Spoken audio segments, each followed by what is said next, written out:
They laughed when she moved into an abandoned well. Gunnar Torvik, who had survived 11 Dakota winters and buried his first wife to the cold, told her plainly, "A girl cannot survive in a hole in the ground. When the real cold comes, they will find your body at the bottom, frozen solid, and no one will even know to look."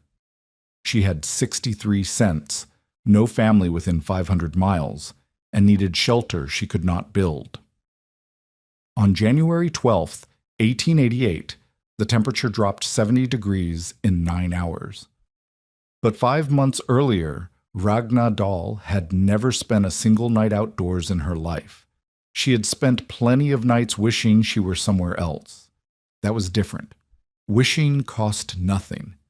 Surviving cost everything, and in August of 1887, Ragna Dahl had 63 cents to her name, no family within 500 miles, and nowhere left to go. The Knutson farm sat 3 miles behind her in the darkness. She could still smell the hay from their barn on her stolen blanket. She could still feel Otto Knutson's hand on her arm, his breath on her neck, the way he'd said her name like he owned it. She had driven her knee into his groin and run while he was still doubled over cursing. She had taken the blanket from the porch and the 63 cents she'd earned scrubbing his floors and wringing his wife's laundry and minding his children while Sigrid Knutson recovered from her latest stillbirth. 63 cents. One blanket, the clothes on her back, her mother's shawl wrapped tight against the August night. That was all. Ragna walked until her legs burned, and then she walked further. The prairie stretched flat and featureless under a half moon, the grass silver-tipped and whispering. She had no destination. She had only direction. Away. Away from the Knutsons. Away from Turner County. Away from the territorial orphan system that would send her to an asylum or a poorhouse or another farm where another man would look at her the way Otto had looked. She was 15 years old. Her mother had been dead 4 years. Her father had remarried a woman named Helga Strand, who had 3 children of her own and no room in her house or her heart for a reminder of her husband's first wife. Ragna had been placed out in the spring. Placed out was the polite term. Thrown away was more accurate. By dawn, she had walked 8 miles. Her boots had holes in the soles, and her feet were blistered and bleeding. She found an abandoned homestead at the edge of a dried creek bed, a collapsed sod house, a tumble-down barn missing half its roof, and a stone-lined hole in the ground that had once been a well. The well was dry. The drought that had been emptying Dakota territory of settlers had emptied this one too. The water table had dropped, the family had given up, and now the homestead sat rotting under the endless sky. Ragna looked into the well. It was perhaps 12 feet across and 18 feet deep, lined with hand-fitted stones that showed the labor of men who had expected to stay. Ledges marked where the construction crews had paused to line each section before digging deeper. The bottom was silted with wind-blown dust and a few fallen stones. It was shelter. It was hidden. It was hers. She climbed down using the stone ledges as footholds, scraping her palms and tearing her skirt. At the bottom, the air felt different, cooler than the August heat above, still, somehow, protected. She spread her stolen blanket on the packed earth floor. She wrapped her mother's shawl around her shoulders. She slept. 3 weeks later, Gunnar Torvik found her. He was a hard man who had been made harder by 11 Dakota winters. His left hand was missing 2 fingers, the smallest and the one beside it, lost to frostbite in the hard winter of 1881 while hauling hay to cattle that died anyway. His first wife, Marta, had frozen to death that same winter, caught between the house and the barn in a blizzard so thick she couldn't see her own hand in front of her face. They found her body in the spring, 50 feet from the door she'd been trying to reach. Torvik had remarried. He had rebuilt. He had learned the one lesson Dakota taught everyone who survived: the cold does not forgive. He was checking his cattle range 3 miles from his homestead when he saw smoke rising from near the old Lindgren place. Nobody had lived there in 2 years. Squatters meant trouble. Thieves, maybe, or a family desperate enough to winter in a ruin. Either way, he needed to know. What he found was a girl. She was sitting at the edge of the well, tending a small fire built from scavenged barn wood. Thin, young, Norwegian by the look of her, pale hair, high cheekbones, the stubborn set to her jaw that marked the women who crossed the ocean and didn't die. She watched him approach without running. Torvik dismounted and studied the scene. The collapsed sod house, the ruined barn, the well with a rough platform of boards visible at the bottom, and a rope ladder made of twisted grass hanging down the stone wall. The girl was living in the well. He had seen many things in 11 years on the prairie, sod houses so crude they collapsed in the first rain, dugouts carved into hillsides where families of 8 shared a single room with their chickens, men who ate their horses rather than turn back, women who buried 3 children in one winter and planted crops over the graves. He had never seen anyone try to winter in a well. Torvik said nothing for a long moment. Then he said, "You're the Knutson girl, the one who ran." Ragna's face didn't change. "I'm nobody's girl. Otto Knutson says you stole money in a blanket, says you're not right in the head. Otto Knutson is a liar." Torvik looked at her, looked at the well, looked at the pitiful pile of supplies she'd scavenged, some boards, a tin bucket, a handful of dried rose hips. "What do you think you're going to do here?" he asked. "Winter in a hole?" "Yes." "You'll die."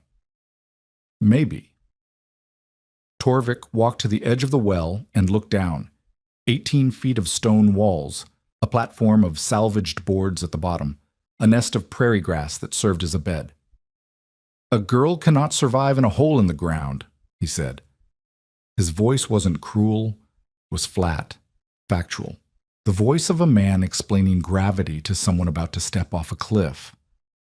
You have no stove, no fuel, no food, no means to get any of them. When the temperature drops below 0, and it will drop below 0, the earth itself freezes. By February, the frost will reach 6 feet down. You'll be entombed in ice. He paused. I buried my first wife when she froze 50 feet from our door. 50 feet, with a house and a stove waiting for her. When the real cold comes, they will find your body at the bottom, frozen solid, and no one will even know to look. Ragna stood. She was nearly as tall as Torvik, though she weighed perhaps half what he did. "Then no one will miss me," she said. Torvik studied her. Something had happened at the Knutson farm. He could see it in the way she stood, coiled, ready to run or fight. He had daughters. He knew that look. "Come to Freeman," he said. "The church can arrange placement, a family, a position, something better than this." "No." "The territorial relief officer." "No." He could force her. He could tie her to his horse and drag her to town, but she would run again. Girls like this always ran, and truthfully, the territorial institutions were not places he would send his own daughters. He had heard stories. Everyone had heard stories. "You have maybe 10 weeks until first hard frost," Torvik said finally. 8 cords of wood to survive a winter. That's what a sod house needs, and a sod house has walls and a stove. You can't cut 8 cords. You can't build walls. You can't buy a stove for 63 cents if that's even what you have left. He shook his head. "The arithmetic doesn't work, girl. It doesn't matter how stubborn you are. The cold doesn't care about stubborn. The cold just kills." He mounted his horse. "When you change your mind, Freeman's 8 miles east. Follow the creek. Ask for the Lutheran Church. Tell them Torvik sent you." He paused. "If you don't freeze first." He rode away without looking back. Ragna watched him go. Then she climbed down into her well, sat on her platform of salvaged boards, and began counting the stones in the walls. She counted 2,416 before she lost track. She started over. The first frost came in the 3rd week of September. Ragna woke in the dark at the bottom of the well, wrapped in her single blanket, and realized she wasn't as cold as she should be. Above her, through the open circle of the well mouth, she could see her breath clouding in starlight. The temperature had dropped. 28 degrees, maybe. 30. Cold enough that the grass above was white with ice, but down here, at the bottom of the well, her breath barely clouded at all. She pressed her hand against the stone wall. Cool, not cold, not frozen. The stone felt like it had been sitting in shade on a September afternoon, not exposed to a hard frost. She climbed out at dawn. The world above was transformed. Every blade of grass sheathed in white crystal, the air sharp enough to hurt. She crossed her arms against the wind and shivered. Then she climbed back down. The difference was immediate. 10 feet down, the wind vanished. 15 feet down, the air felt almost warm. At the bottom, she could breathe without her chest aching. Ragna sat on her platform and thought. Her mother had kept a root cellar in Norway. Ragna remembered playing in it as a child, the cool dark in summer, the surprising warmth in winter when the snow piled deep outside, but the potatoes in the cellar never froze. Her mother had explained it once. "The earth holds the summer," she'd said. "The deeper you go, the more summer it remembers. The earth holds the summer." Ragna looked at the stone walls around her. 18 feet of earth on all sides. If her mother was right, if the earth held warmth the way a stone holds heat from a fire, then maybe the well wasn't a tomb. Maybe it was a cellar 18 feet deep instead of 6. She needed to test it. Over the following weeks, Rosina tracked the temperature as carefully as she could without a thermometer. She had her own body. She knew what shivering felt like. She knew what cold that kills felt like. She'd felt it as a child during one bitter crossing when 3 passengers died and were buried at sea. She knew that when her hands went numb and clumsy, she was in danger. She knew that when her feet stopped hurting, the pain had passed into something worse. She spent nights on the surface and nights in the well. She compared. On the surface, frost nights left her shaking by midnight. Her teeth chattered until her jaw ached. Sleep came in fragments, broken by cold. In the well, frost nights were uncomfortable but survivable. She shivered, but not violently. Her hands stayed flexible. Her feet ached, but didn't go numb. The difference was perhaps 20 degrees, perhaps 25. Enough to mean everything. By early October, Ragna had her answer. The well stayed warmer than the surface by at least 20 degrees, possibly more. Below the frost line, wherever that was, the earth didn't freeze. It held steady, like her mother's root cellar, like a cave, like a promise. If she could seal the opening, trap the warm air, block the wind, she might survive. It was insane. Gunnar Torvik had said so. Any sensible person would say so.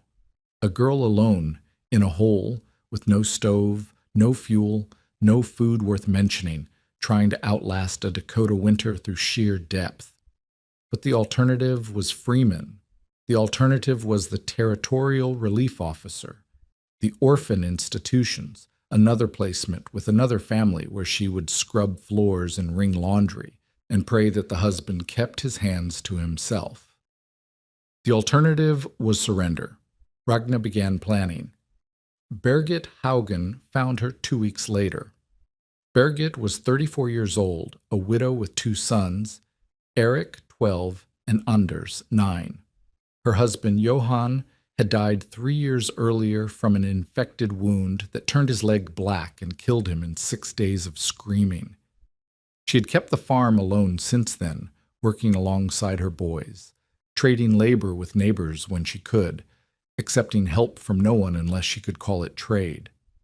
She was searching for a stray cow when she saw the girl at the old Lindgren well, dragging a board twice her own length across the frozen grass. Birgit watched for a moment. Then she tied her horse and approached. "You're building something," she said. Ragna looked up, a Norwegian woman, worn hands, sun-browned face, the particular exhaustion of someone who worked from dark to dark every day. Not hostile, just curious. "A cover," Ragna said, "for the well." Birgit walked to the well's edge and looked down. She saw the platform, the grass bedding, the rough ladder of twisted rope. "You're the girl Torvik told me about, the one living in the hole." "My name is Ragna. Birgit Haugen." She studied the construction materials scattered around the well mouth, boards salvaged from the collapsed barn, coils of rope, bundles of hay. "You think a cover is going to save you?" "I think it might help." Birgit raised an eyebrow. "Help with what? Keeping out the snow?" "Keeping in the warm." Birgit laughed. It wasn't a mocking laugh, more surprised. "There's no warm to keep in. It's a hole in the ground." "It's warmer at the bottom than the surface. I've tested it." "In October, maybe. Wait until January. The cold goes deep. By February, the frost reaches 6 feet down. Everyone knows this." "6 feet," Ragna said. "I'm 18 feet down." Birgit paused. She hadn't thought about it that way. Root cellars were dug below frost line, 4 feet, 5 feet, enough to keep vegetables from freezing. She had never considered what happened at 18 feet. "You think the earth stays warm that deep, all winter?" "I think it might. I think it's worth finding out." Birgit looked at the girl, 15, maybe 16, thin as a fence rail, stubborn enough to drag lumber across a frozen field rather than ask for help. "My sod house has 18 inches of earth in the walls," Birgit said. "On a bad night, with the stove going full, it still drops to freezing inside.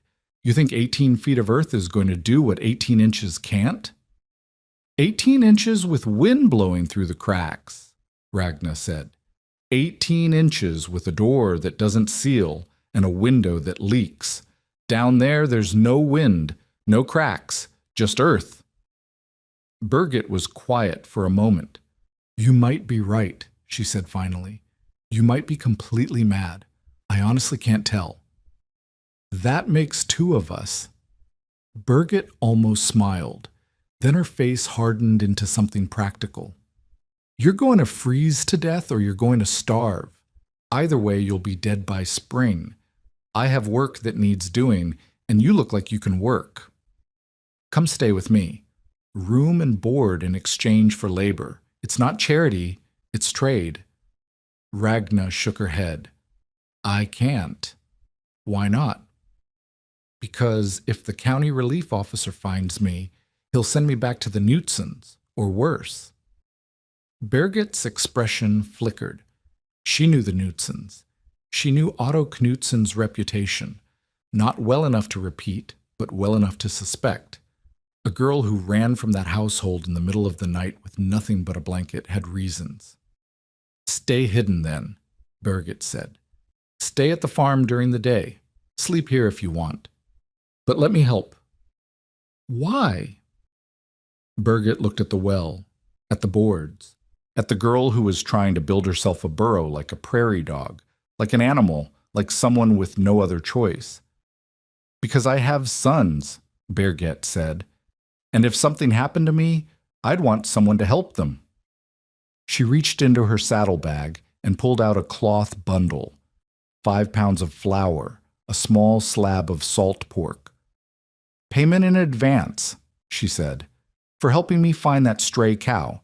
which you're going to help me find right now." Ragna looked at the food.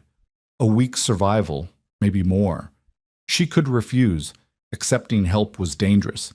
Help created obligations. Obligations created vulnerability. But hunger was more dangerous than obligation. "Which direction did you see her last?" Ragna asked.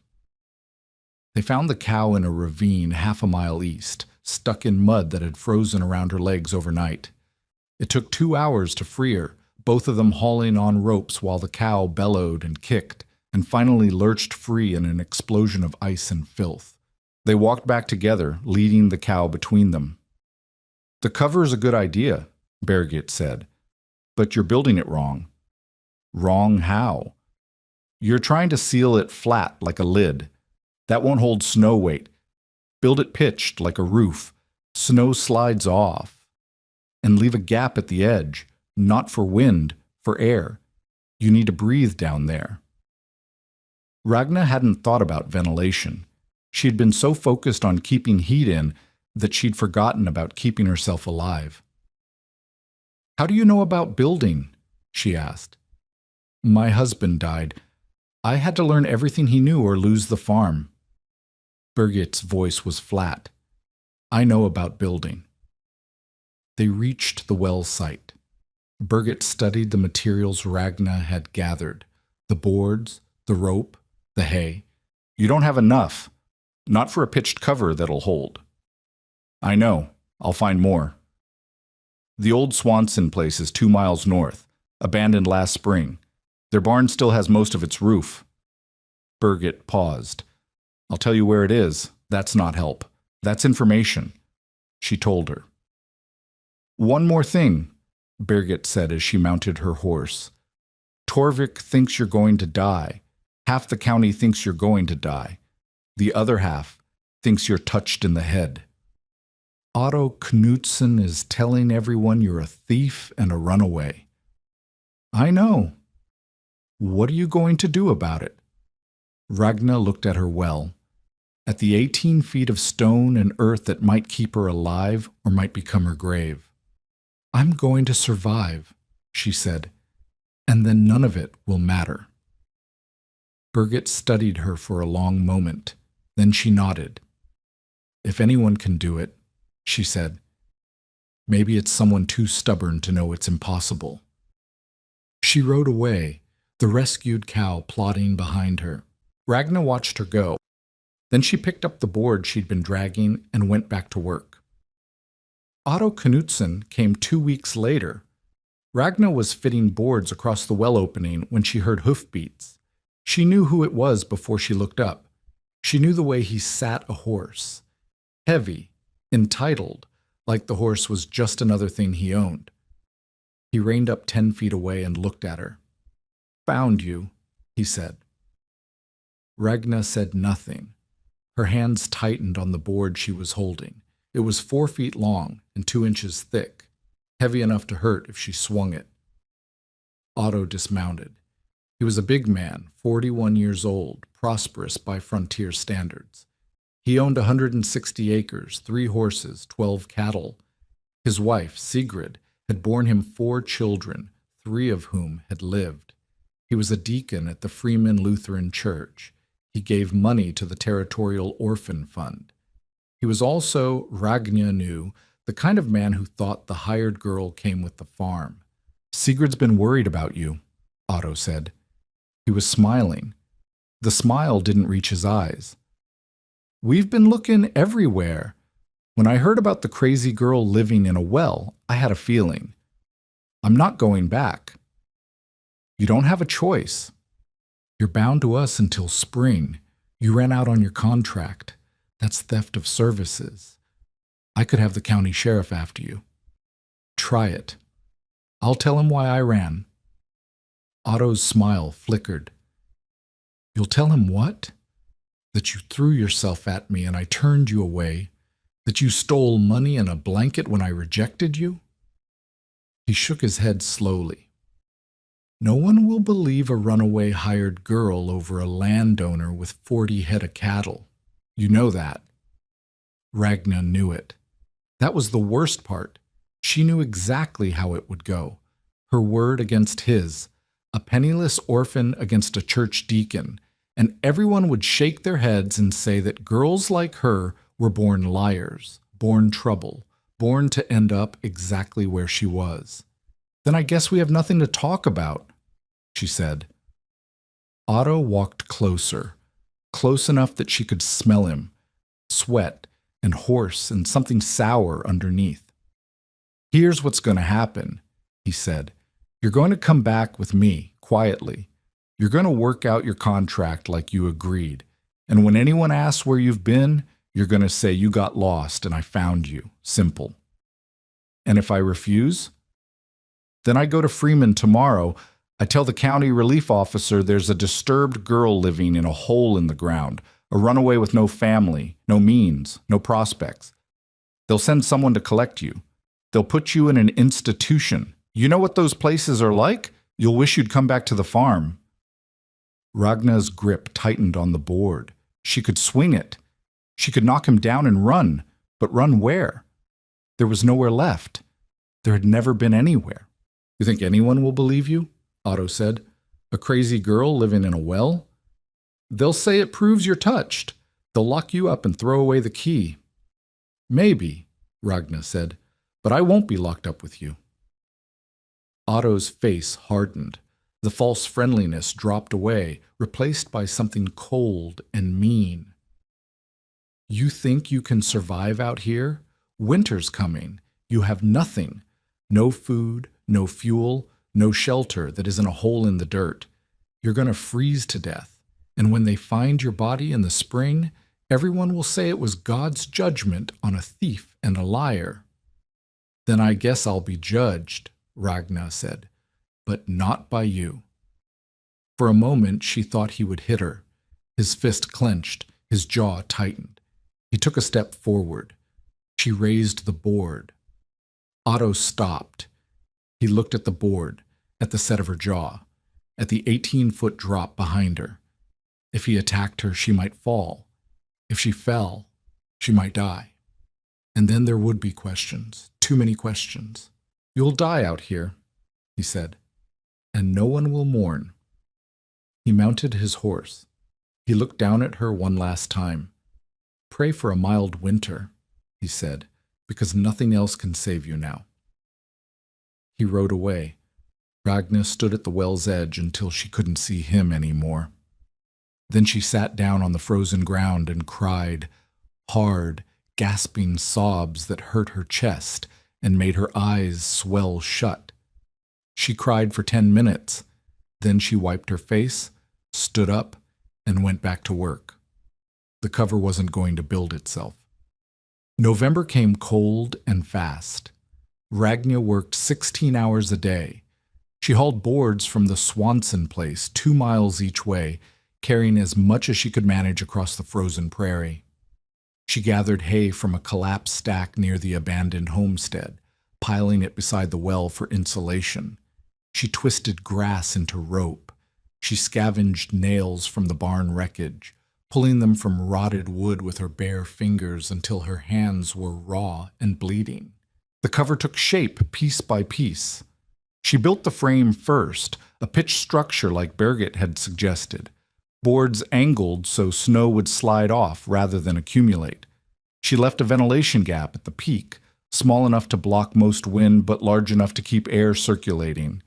She layered hay on top, 6 inches thick, then weighted it with stones so the wind couldn't strip it away. Entry was the hardest problem. She needed to get in and out, which meant the cover couldn't be sealed. She designed a trap door on hinges made of leather straps salvaged from the old barn, with a hay-stuffed lid that could be pulled shut from inside. On November 10th, she finished. She climbed down into the well and pulled the trap door closed above her. The darkness was absolute. The silence was total.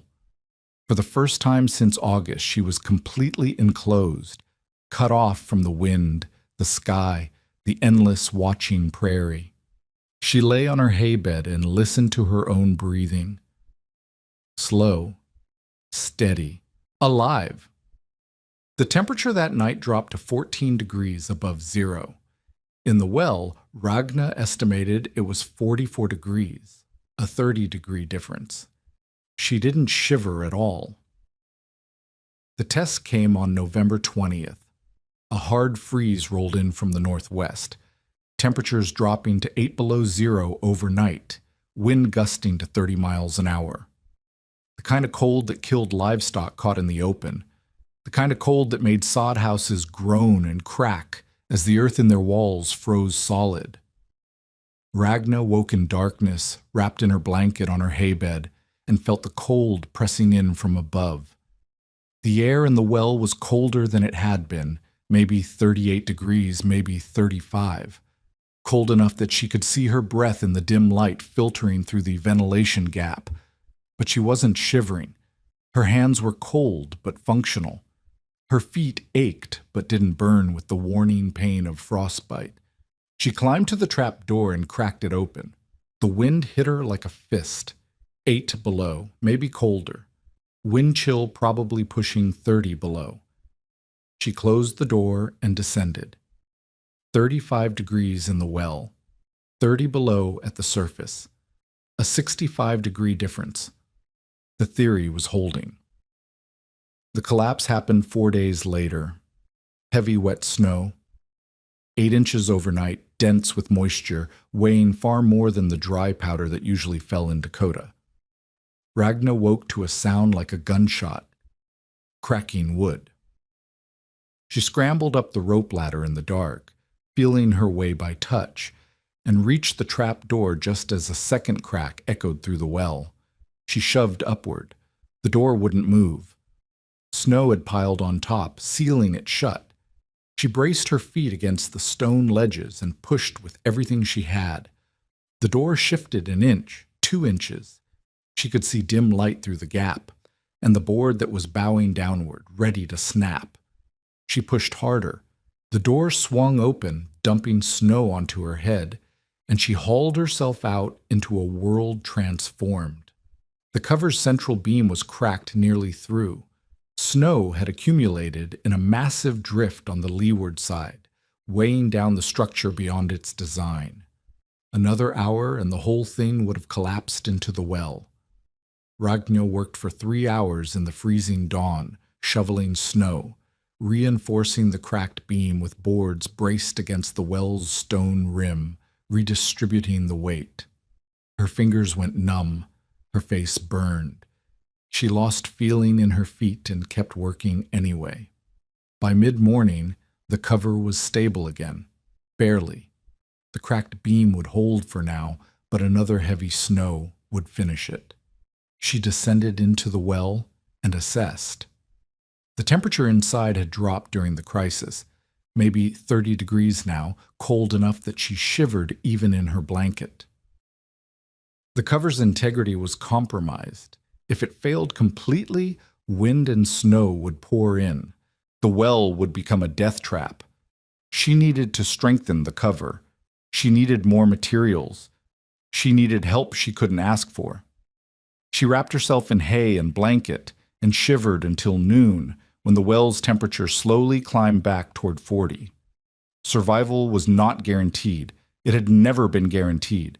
But she was still alive, and every day she stayed alive was a day closer to spring. Birgit came 3 days later with supplies Ragna hadn't asked for. 10 pounds of flour, 5 pounds of salt pork, and a second blanket that smelled like mothballs and horses. Payment for spring labor, Birgit said. 2 weeks' work when the planting comes. Agreed? Ragna nodded. Her pride wanted to refuse. Her stomach overruled it. They sat at the well's edge while Birgit examined the damaged cover. She clucked her tongue at the cracked beam, prodded the hay insulation, tested the trapdoor hinges. "You're lucky it didn't kill you," she said. "I know.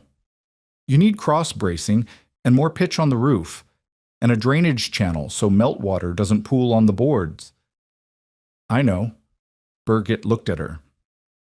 "Do you know how much wood you'd need to fix it properly? 2 days hauling from the Swanson place, minimum. And you're running out of time. December's here. January's coming. Ragna knew.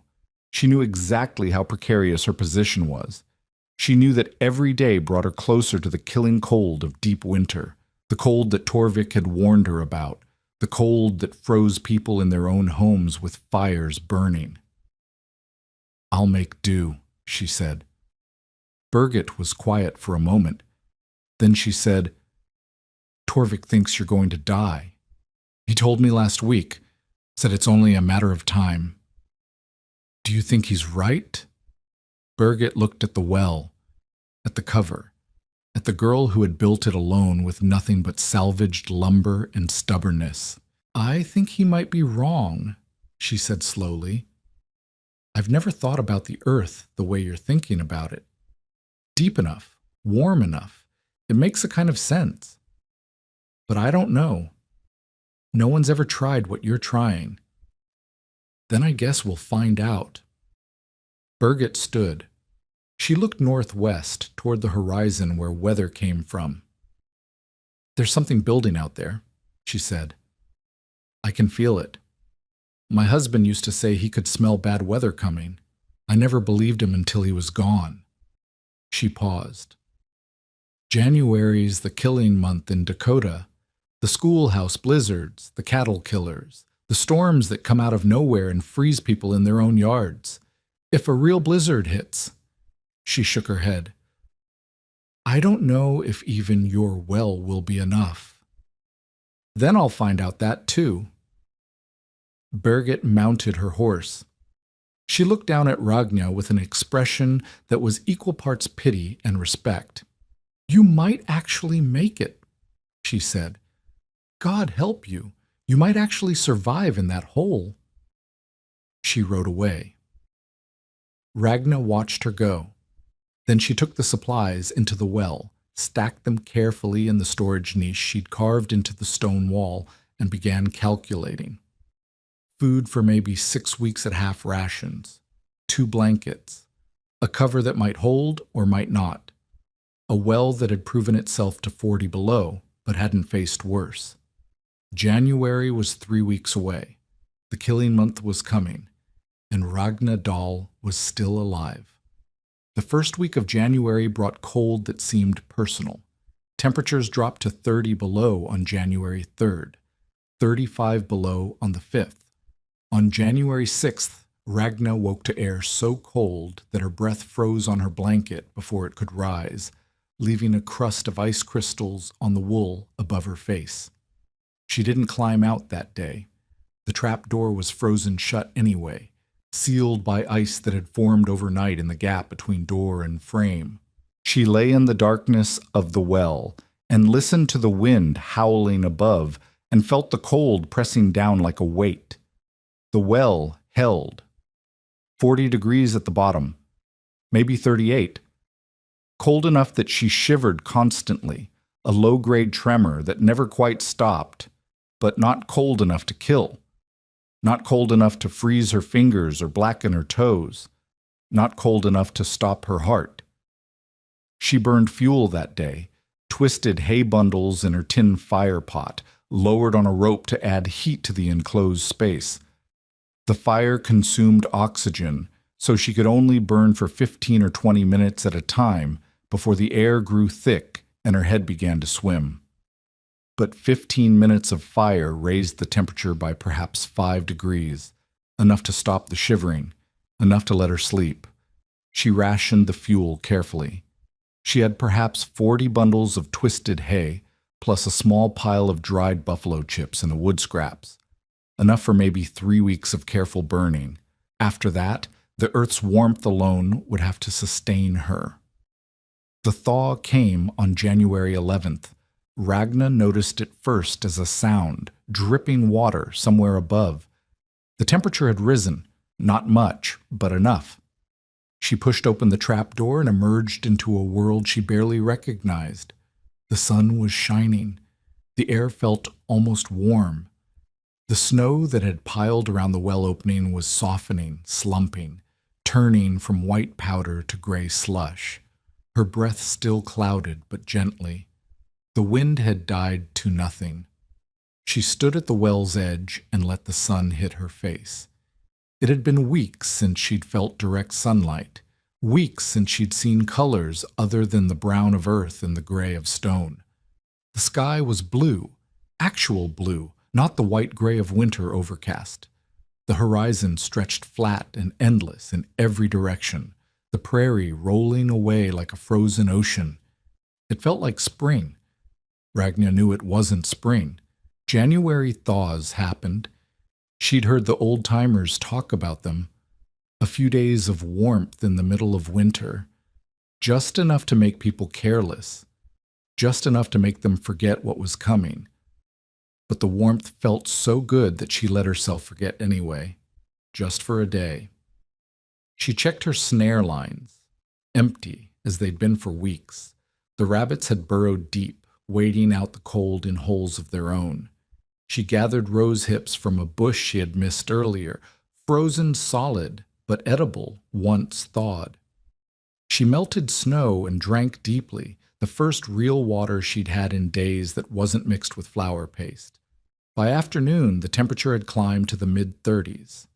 Ragna sat at the well's edge and let the sun warm her, feeling the ice in her bones begin to thaw. She thought about walking to Freeman just to see other people, just to hear other voices. It had been so long since she'd spoken to anyone except Birgit and herself. She decided against it. Otto might see her. The county relief officer might be visiting. Better to stay hidden. Better to stay safe. She descended into the well as the sun began to set. The warmth of the day had raised the well temperature too, nearly 50 degrees at the bottom, warmer than it had been in weeks. She ate a small meal of flour gruel and dried rose hips. She wrapped herself in both blankets. She slept. Above her, the sky began to change. The wall of cloud appeared on the northwestern horizon around 2 in the afternoon on January 12th. Ragna was outside, enjoying what she assumed would be the last warm day for weeks. She saw the cloud first as a darkness, a line of black that seemed to rise from the earth itself, boiling upward like smoke from a fire. It stretched across the entire horizon, from north to southwest, and it was moving fast. She had seen storms before. She had seen blizzards blow in from the northwest, filling the sky with white in a matter of hours. But she had never seen anything move like this. The cloud wall advanced across the prairie like a living thing, swallowing the sun, swallowing the horizon, swallowing everything in its path. She ran for the well. She had perhaps 3 minutes, maybe less. The cloud was moving faster than any horse, faster than any train. She could hear it now, a roar like nothing she'd ever heard, like a waterfall made of wind, like the earth itself screaming. She reached the well and practically fell through the trapdoor, half climbing and half sliding down the rope ladder. She hit the bottom hard, jarring her ankle, and scrambled to pull the trapdoor shut above her. The storm hit before she could close it. Wind slammed into the well opening with a force that ripped the trapdoor from her grip. Snow, not falling but driven horizontally, fine as sand and hard as needles, poured into the well. The temperature dropped so fast she could feel it on her skin, the warmth of the day vanishing in seconds, replaced by cold that bit like teeth. She fought the trap door. The wind was stronger. Every time she pushed it up, the gust caught it and tore it open again. Snow accumulated on her shoulders, her head, her face. She couldn't see. She couldn't breathe. The air was full of ice. She wedged herself against the stone wall and pushed with her legs. The door closed. She held it with her back braced against the ladder, her feet pressed against the wall, her entire body a human lock keeping the storm out. The wind screamed above her. The door shuddered. Snow forced through every gap, sifting down onto her face and neck. She held. The first hour was the worst. The storm raged with a fury that Ragna had never imagined possible. The wind didn't gust, it sustained, a constant howling pressure that seemed to want nothing more than to tear the cover apart and fill the well with killing cold. The temperature dropped like a stone. 30 degrees, 20 degrees, 10. The well, which had held steady at 40 degrees through weeks of bitter cold, began to cool. 35 degrees at the bottom, then 32, then 30. Ragna could see her breath now, thick white clouds in the darkness.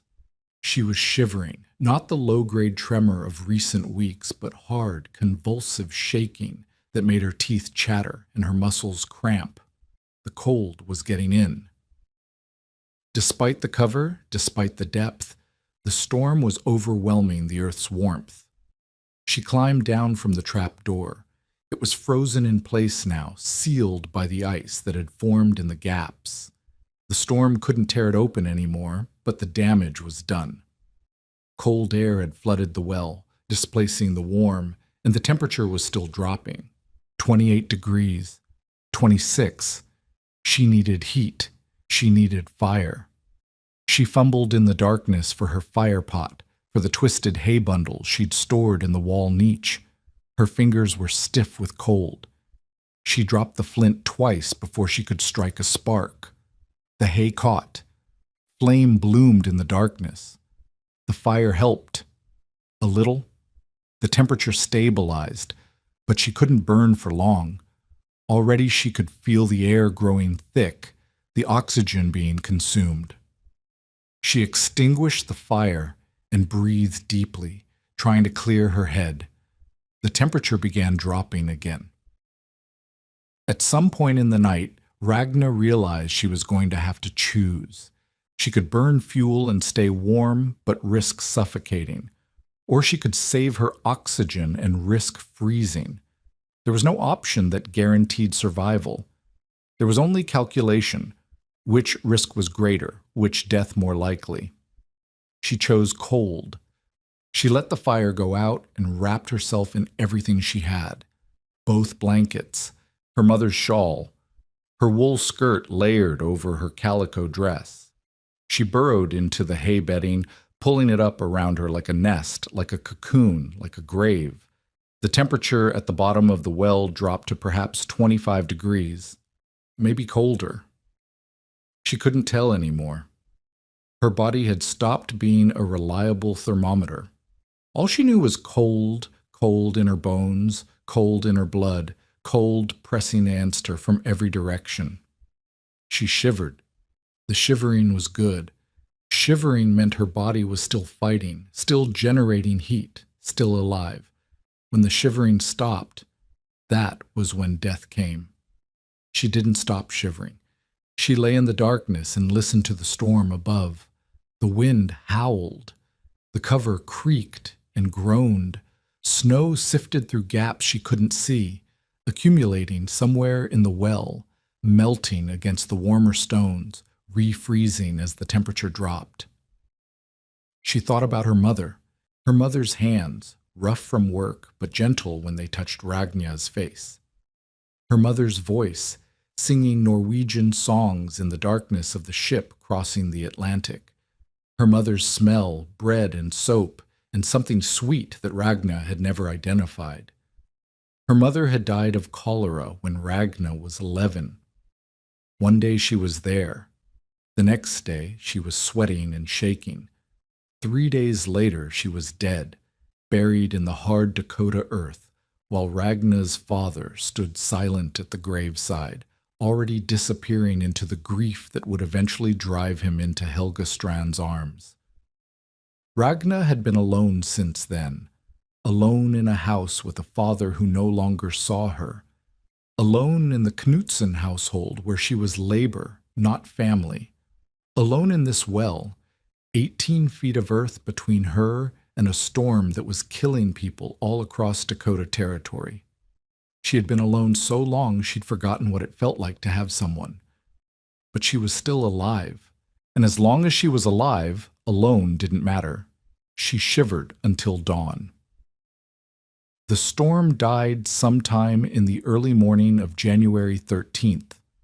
Ragna knew it was over because the howling stopped, not gradually, suddenly.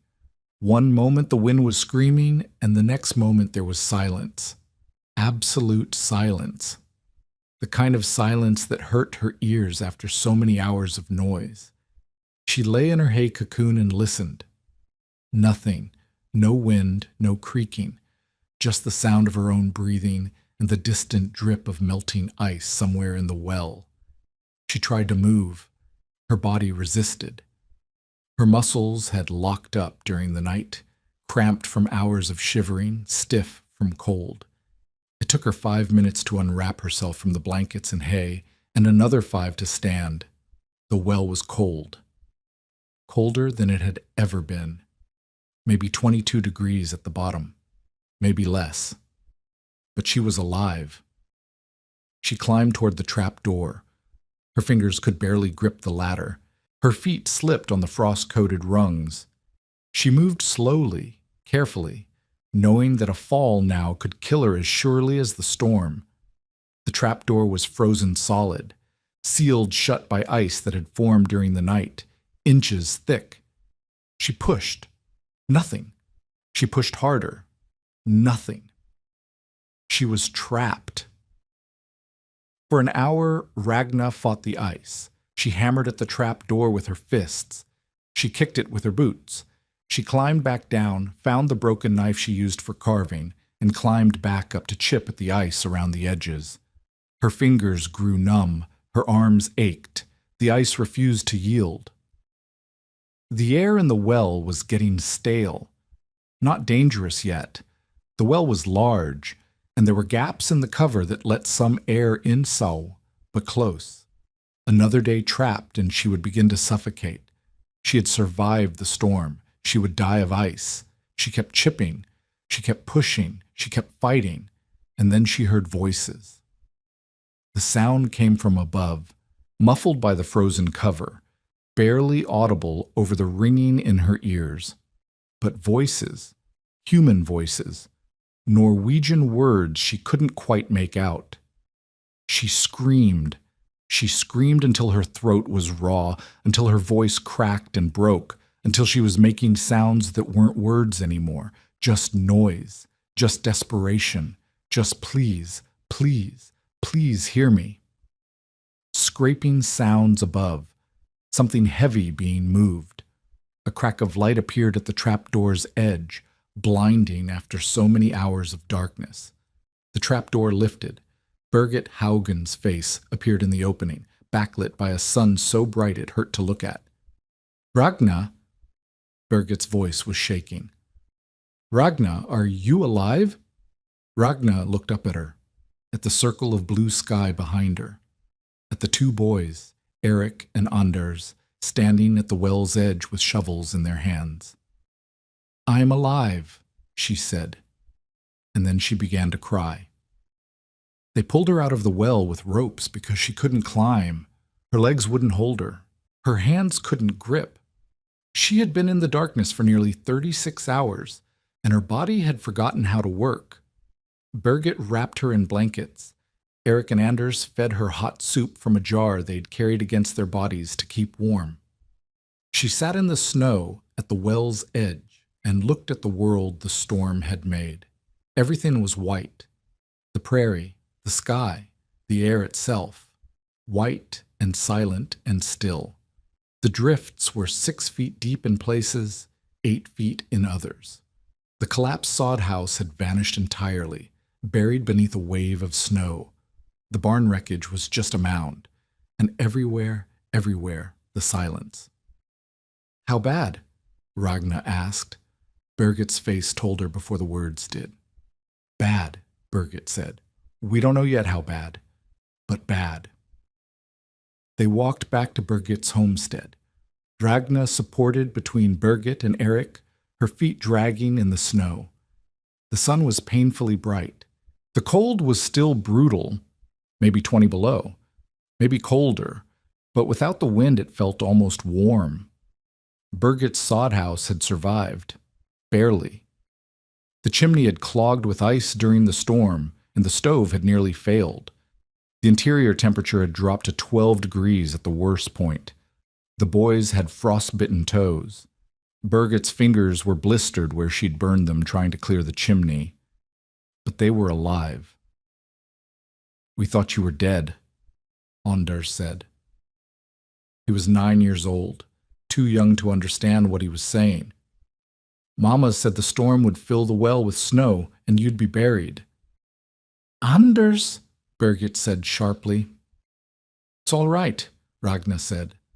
"I thought I was dead too." She slept for 18 hours. The news came in over the following days, traveling by word of mouth from homestead to homestead, from town to town. The schoolhouse blizzard. That's what they were calling it, the children's blizzard. Because so many of the dead were children, caught at school when the storm hit, sent home by teachers who didn't understand what was coming, frozen in fields and ditches and snowdrifts within sight of safety. 200 dead, maybe more. The count kept rising as bodies were found. Lois Royce, a teacher in Plainview, Nebraska, had tried to lead 3 students 82 yards to her boarding house. All 3 children froze to death. Royce survived but lost both feet. Etta Shattuck, 19 years old, had found shelter in a haystack. She survived 78 hours before being discovered. She lost both legs and died from the surgery. The Westphalen sisters, Ida, 8, and Matilda, 13, were found frozen in an open field in Dodge County, holding hands. In Turner County, a neighbor of the Knutsons was found frozen against his barn door, dead 10 feet from shelter, people with houses, people with stoves, people with fuel and blankets and families. Dead, and Ragna Dahl, alone in a hole in the ground, had survived. Gunnar Torvik came to Birgit's homestead on the 3rd day after the storm. Ragna was sitting by the stove, still wrapped in blankets, still unable to get warm no matter how close she sat to the fire. The cold had gotten into her bones, and she didn't know if it would ever leave. Torvik stood in the doorway. He looked older than she remembered. Tired. The kind of tired that came from digging neighbors out of snowdrifts, from searching for bodies, from confronting the limits of everything he thought he knew. He looked at her for a long moment without speaking. Then he said, "I told you a girl cannot survive in a hole in the ground." Ragna said nothing. She had no strength for words. "I told you the cold goes deep. I told you the earth freezes. I told you they would find your body at the bottom, frozen solid." He paused. "I was wrong." Ragna looked at him. Gunnar Torvik, who had survived 11 Dakota winters. Gunnar Torvik, who had buried a wife to the cold. Gunnar Torvik, who knew more about survival than anyone she had ever met. He had just admitted he was wrong, to a 15-year-old girl. "How warm was it?" he asked. "In the well, during the worst."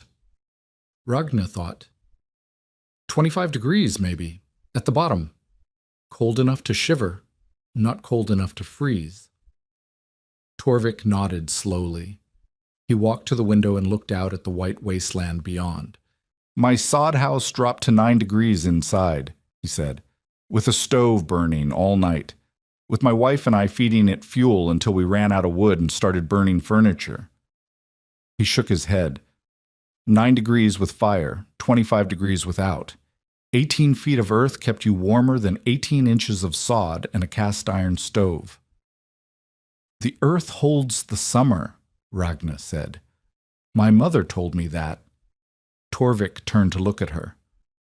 "Your mother was a wise woman.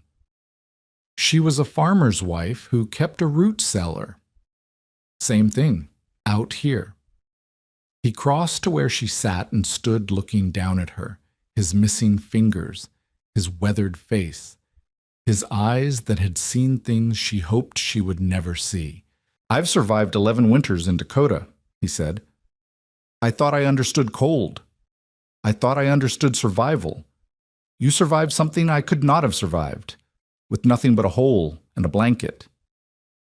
He paused. "I underestimated you. I underestimated the earth. I won't make that mistake again." He didn't apologize. Frontiermen didn't apologize.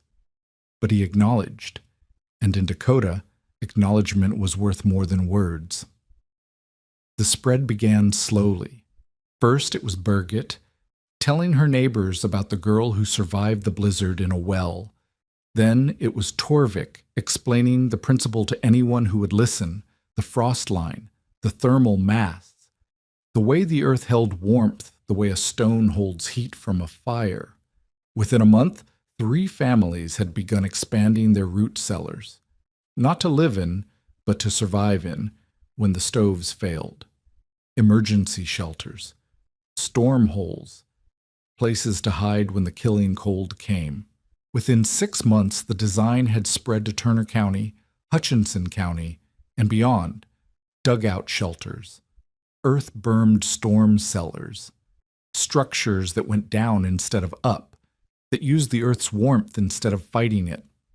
Ragna shared freely. She drew diagrams in the dirt for anyone who asked. She explained the depth, 18 feet minimum. She warned about the cover, about ventilation, about wet clothing. She answered every question with patience she didn't know she had. She never charged for the information. She had stumbled onto physics by accident, she said. It seemed wrong to profit from physics.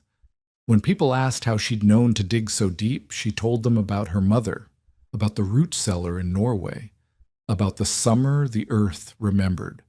Her mother had been right. She had been right about everything. Birgit's expanded cellar was finished by March, 12 feet deep, 8 feet wide, with a trap door and ladder and shelves for supplies. Room enough for 3 people to survive a blizzard without fire if they had to. "You taught me something," Birgit told Ragna as they stood at the cellar's edge, looking down into the darkness. "I've been fighting the earth my whole life, fighting the cold, fighting the wind, fighting everything Dakota throws at us. You showed me the earth can be an ally, not an enemy. You just have to go deep enough." Ragna looked at the cellar, at the earth walls, the stone lining, the darkness that had once been her tomb and was now her gift. "I didn't show you anything," she said. "The earth showed me. I just survived long enough to tell someone about it." In the spring of 1888, Ragna turned 16. She stayed with Birgit through the planting season, working the fields alongside Eric and Anders, earning her keep and repaying the debt of flour and blankets and rescue. She grew strong in a way she hadn't been before, not just physically, but in the way she held herself, the way she met people's eyes, the way she spoke. She was no longer the girl who had run from the Knutsons with 63 cents and a stolen blanket.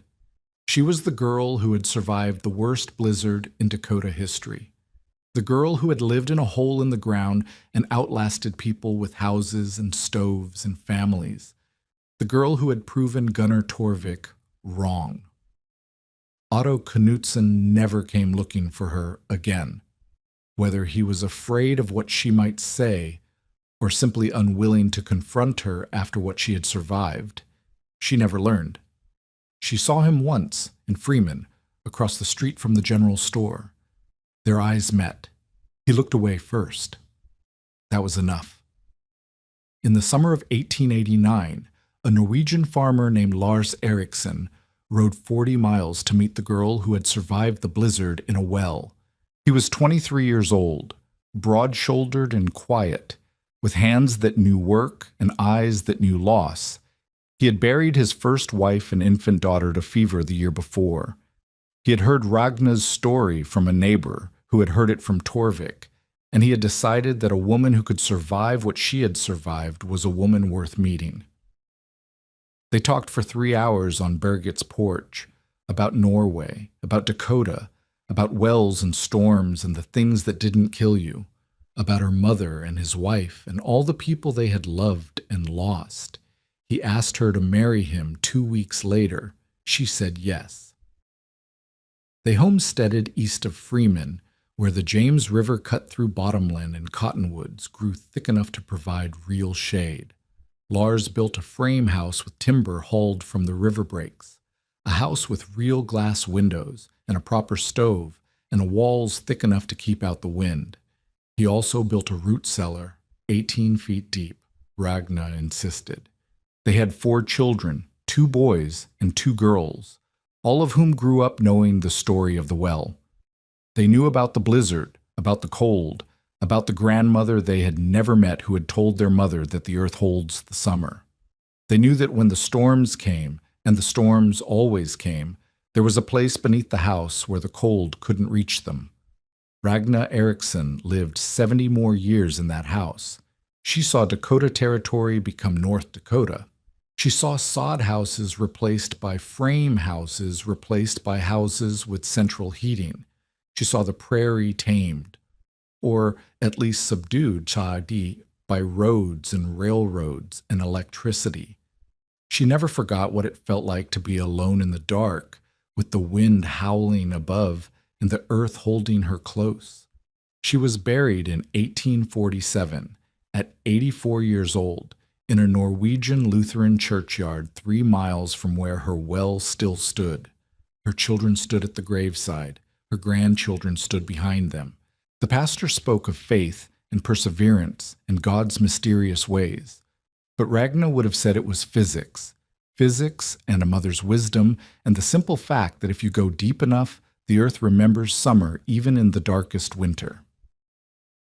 On January 12th, 1888, the temperature dropped 70 degrees in 9 hours. The wind reached 60 miles per hour. The fine ice crystals in the air could suffocate a horse. Visibility dropped to less than 3 feet.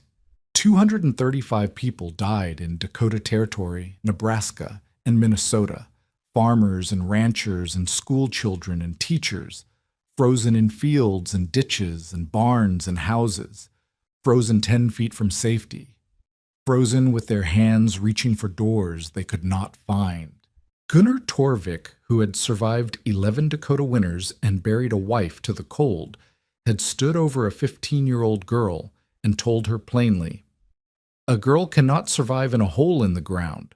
When the real cold comes, they will find your body at the bottom, frozen solid, and no one will even know to look." The real cold came. Surface temperature, 40 degrees below zero. Wind chill, 70 below. Cold enough to kill a man in minutes. Cold enough to freeze the breath in your lungs and the blood in your veins. At the bottom of an abandoned well, 18 feet below the frozen prairie, the earth held steady at 25 degrees. Ragna Dahl wrapped herself in hay and shivered through the longest night of her life. When the sun finally rose on January 13th, she was still shivering. She never stopped.